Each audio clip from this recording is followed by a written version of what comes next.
Halo semua teman-teman, pada video ini saya akan memberi tanggapan tentang isu yang lagi ada saat ini, di mana Bang Alibata sudah mendaftarkan karya orisinilnya, permainan fingerstyle hasil ciptaan dia sendiri ke Dimar Musik gitu ya, yang didaftarkan ke Belief SAS. Jadi ini semacam publisher. Jadi kalau teman-teman sekarang mereaction video Bang Alibata, terutama karya orisinalnya, itu akan terkena copyright gitu, dan penghasilannya akan diserahkan untuk Bang Alibata dan publishernya kayak gitu. Dan sudah barang tentu Bang Alibata hanya merespon peraturan-peraturan yang ada saat ini tentang menggunakan atau memainkan musik atau lagu karya orang lain. Dan sudah barang tentu langkah Bang Alibata juga pasti dilakukan oleh orang-orang lain, oleh musisi-musisi lain. Contohnya, coba perhatikan permainan fingerstyle terbaru Bang Alibata, yaitu Kupu-Kupu dari Melly Goeslaw. Di situ juga ada klaim hak ciptanya. Artinya lagu Kupu-Kupu ini sudah lebih dulu dipatenkan di YouTube sehingga terdeteksi karena sudah didaftarkan oleh ke sebuah publisher, jadi terdeteksi gitu. Jadi ada klaim hak ciptanya gitu. Jadi artinya bukan hanya mereaction karya orisinil Bang Alibata yang tidak aman dalam arti copyright gitu ya, mereaction video Bang Alibata yang memainkan lagu orang lain juga berpotensi besar tidak aman karena ada klaim hak cipta tadi. Nah, kalau saya pribadi sih saya setuju ya dengan kondisi ini. Karena apa? Itu bagus gitu, karena seperti yang saya sudah jelaskan di video sebelumnya, itu bagus untuk pencipta lagu dan untuk penyanyi aslinya, dan untuk publisher aslinya, sehingga apa ya, karya itu bisa lebih dihargai. Jadi setiap orang bisa berkarya sendiri, tidak lagi menyanyikan lagu-lagu orang lain gitu. Karena banyak kejadian di mana pencipta lagunya miskin, musisi covernya kaya-kaya dari AdSense di YouTube. Nah, ini yang saya pikir coba difilter, coba dibenahi oleh peraturan-peraturan YouTube saat ini gitu ya. Itu pertama. Lalu saya juga menanggapi videonya Om Ali Perkawe.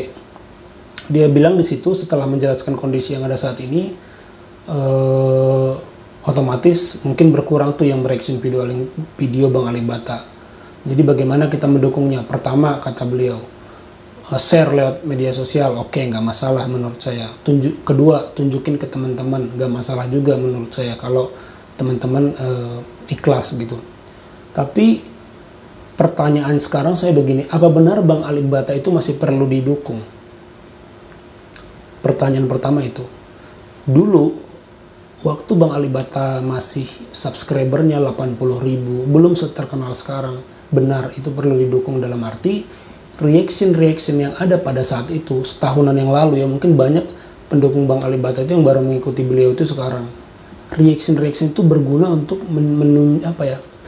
mempopulerkan Bang Alibata, sehingga Alibata Topik itu ada di YouTube. YouTuber Atta Halilintar aja belum tentu. Karena apa?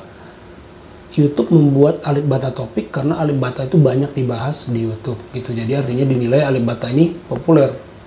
Nah, menurut saya ketika waktu itu Alibata masih ya 80.000, 30.000, saya itu subscribe dari dia itu 20 ribuan. Masih segitu subscribernya, saya pikir dukungan dalam bentuk reaction itu masih perlu. Menunjukin ke orang-orang juga masih perlu. Tapi pertanyaan sekarang dengan 3 juta subscriber, di mana semua orang sudah tahu tentang Alibata, apakah masih perlu dukungan yang militan itu? Itu pertanyaan pertama. Kalau menurut saya sih tidak lagi.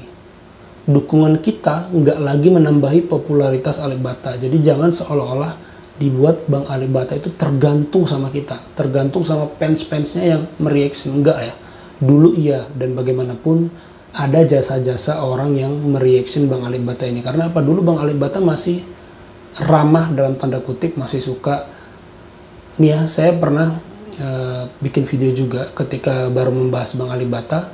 Itu Bang Alibatanya komen. Artinya apa? Waktu itu belum banyak orang yang membahas Bang Alibata dan juga belum reactionnya.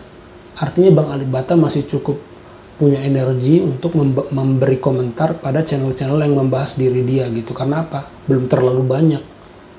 gitu. Nah, tapi sekarang sudah terlalu banyak dan Bang Alibata juga sudah seperti hanya ingin saya bermain gitar aja, makanya dia menghapus Instagram dan Facebooknya kayak gitu. Nah, dulu dia masih rajin komen di Alexander Misko, di Bung Fei Esan, di Om Igor, masih rajin. Sekarang udah nggak pernah. Bukan karena dia sombong, tapi walaupun saya sempat mikir dia sombong gitu ya, bukan karena dia sombong, tapi memang ya orientasinya dia itu udah berubah sejak dia ngalamin kepopuleran yang tiba-tiba gitu ya. Jadi itu juga kenapa dia hapus media sosialnya. Artinya dia nggak menyangka kepopulerannya itu membuat bagian privasi hidupnya yang kurang dia suka untuk disorot ke publik, tapi itu harus tiba-tiba seperti dipaksa kesorot. Orang nanya ini nanya itu, bahkan banyak yang coba menghubungi dia kayak gitu. Pertanyaan kedua sekarang, kalau tadi pertanyaan pertama, apa masih perlu dukungan yang militan untuk Bang Alibata? Menurut saya tidak gitu. Artinya apa? Nah, artinya ada pada jawaban pertanyaan kedua ini. Pertanyaan kedua, apa benar Bang Alibata butuh dan ingin sepopuler yang digaungkan oleh pendukungnya? Menurut saya enggak. Kalau Bang Alibata pengen populer banget seperti yang digembar-gemborkan pendukungnya, pasti dia terima undangan hitam putih. Dia terima collab dengan Dewa Bujana. Pasti dia terima undangan-undangan dari semua YouTuber yang sudah mengundang dia, Baim Wong. Faktanya enggak gitu. Bahkan dari luar negeri berapa banyak yang mau datang ke dia, ngasih gitar, bikinin studio. Tapi Bang Alib enggak. Artinya apa? Jangan juga kita itu kebablasan gitu. Bang Alibata aja cuek kok. Jadi kalau tujuannya popularitas, Bang Alibata itu sudah populer gitu. Jadi apalagi yang mau dipopulerkan, orang dia sudah populer gitu. Dia dengan karyanya, dia dengan skillnya sudah cukup. Dengan kondisi sekarang ya, sudah cukup untuk mempopulerkan dirinya sendiri. Karyanya yang berbicara, bukan lagi reaction, bukan lagi kita. Dulu iya, waktu masih awal-awal kita membantu mengengagement gitu, membantu untuk memompa gitu agar Bang Alibata itu terus tersebar. Tapi sekarang saya pikir enggak, Bang Alibata sudah bisa populer dan berkarya dengan di dalam dirinya sendiri gitu. Nah, jadi ini tanggapan untuk saya, tanggapan untuk kasus ini, dimana saya nggak terlalu setuju fans Alibata itu menggebu-gebu tapi tidak sesuai dengan apa yang Bang Alibata mau gitu. Jadi saya pikir silahkan kalau mau memanfaatkan, kayak saya ini kan memanfaatkan isu ini, isu Alibata, silahkan. Tapi jangan pula fans ini merasa benar. Kadang-kadang kita harus kritis juga, apakah posisi kita ini yang mendukung menggebu-gebunya udah benar. Jangan-jangan sebenarnya kita malah bukan itu loh yang Bang Alibata mau tuh. Jangan-jangan kita hanya memikirkan kepentingan diri kita sendiri gitu. Saya pikir ini juga nggak baik ya. Jadi saya pikir Bang Alibata sudah diam, artinya dia memang tidak butuh diprovokasi untuk lebih populer lagi, enggak. Bahkan Bang Alibata itu pernah dikritik oleh sebuah akun yang namanya itu Pocong Serem ya, kalau seingat saya. Wah, ketika Pocong Serem ini mengkritik Bang Alibata, datang fansnya membuli si akun ini. Bang Alibata jawab apa? Loh, biar aja, menurutku dia malah jujur kok, aku malah suka, kata Bang Alibata. Di saat yang lain berusaha menjilat Bang Alibata, ada yang mengkritik dengan keras, walaupun mungkin kritiknya nggak benar, tapi Bang Alibata suka, menurut dia itu jujur. Nah gitu, jadi saya pikir itu aja yang mau saya sampaikan. Like, comment, dan subscribe jika kalian suka dengan video ini. Terima kasih.